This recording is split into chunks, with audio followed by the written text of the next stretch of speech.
Hey everyone, me Kevin here with the absolute latest on the stimulus check negotiation. This on the same day that we find out the government may shut down for 2 days, the department in charge of our nuclear weapons has gotten hacked, and poverty is up at the highest rate we have seen in over 60 years. Yet Congress is too stubborn to appropriately help the millions of us struggling. Let's get into the flowchart to get the absolute latest on stimulus negotiations. Keep in mind the holiday coupon code will expire on Christmas, in the evening of Christmas, so take a look at that down below if you want to build your wealth with real estate, investing in stocks, and you get to join me in the live streams every day the market is open to ask questions and get my insights on building your wealth. You can also email me for a bundle coupon at kevin@meetkevin.com. So here's the absolute latest. We know we have a 600-page bill coming to be released today, says Nancy Pelosi. Stimulus checks, $600 per adult, $600 per dependent. $700 has largely left the conversation, though it may come up for lower income brackets. We'll see. iTIN numbers will not disqualify the family, though iTIN numbers will not receive stimulus checks. That means spouses of iTIN recipients and children would still be eligible if they have socials. The double dip exclusion, it looks like this might be getting squeezed in. This is something Republicans are pushing hard for, and that would prevent you from getting unemployment and stimulus checks. McConnell says these checks, getting this passed, will help Republicans win the Georgia runoff election, so that way Republicans can maintain control of the Senate. The unemployment has been moved down to 12 to 13 weeks. We're thinking that's going to go to about March 31st. They all suggest they won't leave until a bill gets passed, so they'll stay here through Christmas if needed. Few updates here on small business.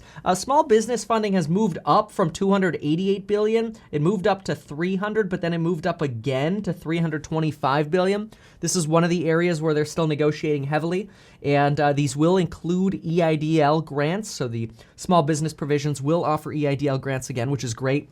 We'll also see the PPP funding if your revenue has declined 30%, comparing a quarter this year to a quarter last year. Republicans are still pushing for more aid for small businesses as well, especially for restaurants. Nothing's changed on schools, $82 billion. Mental health, we got the $5 billion in here. Transportation, I think they specifically want to carve out this $17 billion for airlines. A lot of talk about that.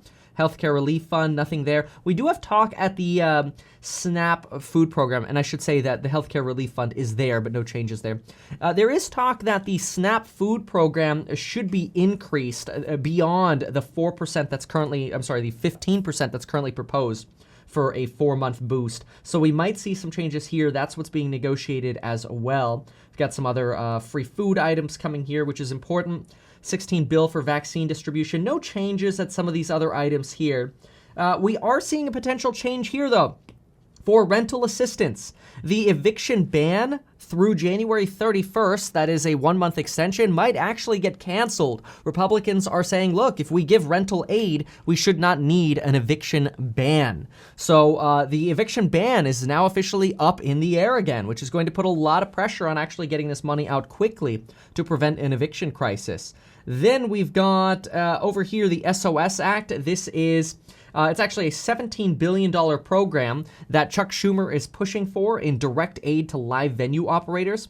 It would offer $12 million grants for expenses from March through the end of December in 2020 and 50% grants for the first 6 months of 2021. This is a sticking point right now. This is still being negotiated.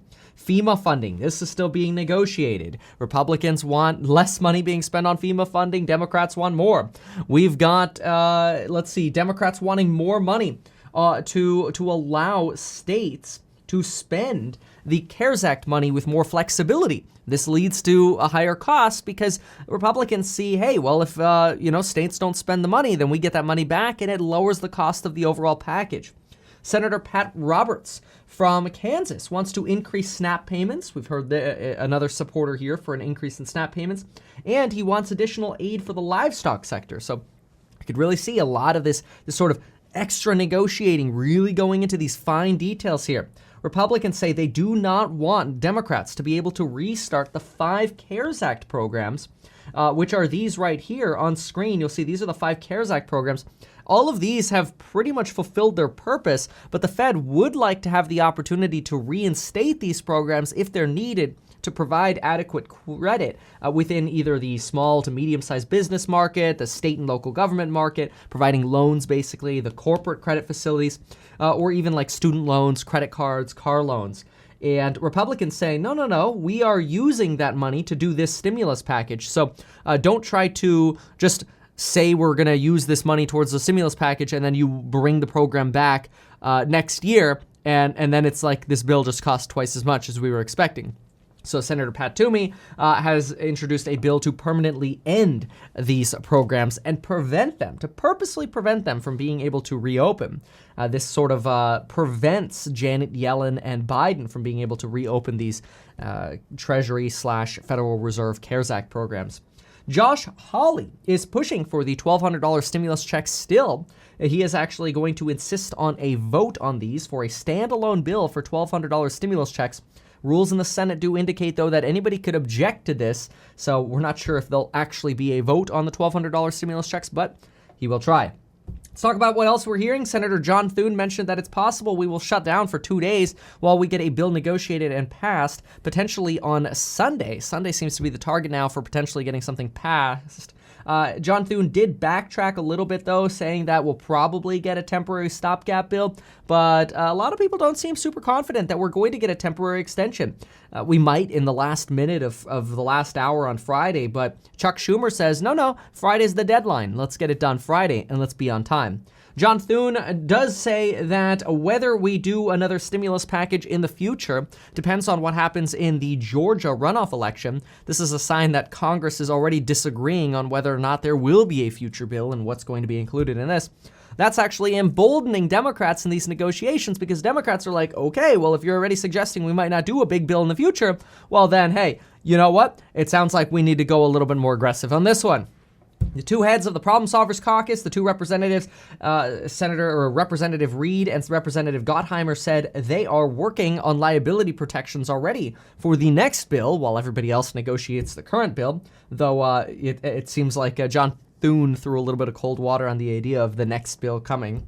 McConnell told reporters today that we need a short-term funding deal, some sort of 24 to 48-hour extension, echoing what John Thune says, though we're not sure if we have that support.